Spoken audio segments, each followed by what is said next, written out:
গতকাল রাত ভয়ঙ্কর ছিল, খুবই ভয়ের মধ্যে ছিলাম আসলে যে সবগুলোতে এ প্লাস আসবে কিনা বা কোনটাতে যদি এ প্লাস ছুটে যায়, এগুলা ভেবে আসলে খুবই ভয় ছিলাম।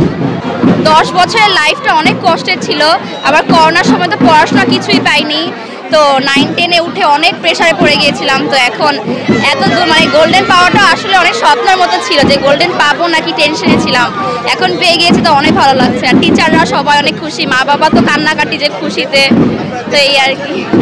রেজাল্টের আগে তো মানে যে ভয়টা, মানে পরীক্ষায় আমি জানতাম আমার সব এ প্লাস থাকবে সব, জাস্ট একটা সাবজেক্ট নাকি দুইটা সাবজেক্টে একটু ছিল, আশঙ্কা ছিল, বাট ওটা এখন মিটে গেছে, রেজাল্ট তো ভালো আসছে।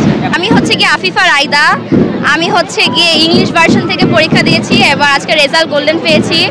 তো বিকাশ স্যার হচ্ছে গিয়ে অনেক সাপোর্ট পেয়েছি, তো এখন অনেক খুশি লাগছে। আজকে আবার মাদার্স ডেও, তো মায়েদের জন্য একটা এক্সট্রা গিফট পেয়ে গেছে ওরা, তো অনেক খুশি প্যারেন্টসরা। ওরা এক্সপেক্টও করেছিল অনেক ভালো করবো, তো ভালো করেছি, সবাই অনেক খুশি। আজকে স্কুলে অনেক মজা হচ্ছে, তো অনেক ভালো লাগছে আর কি।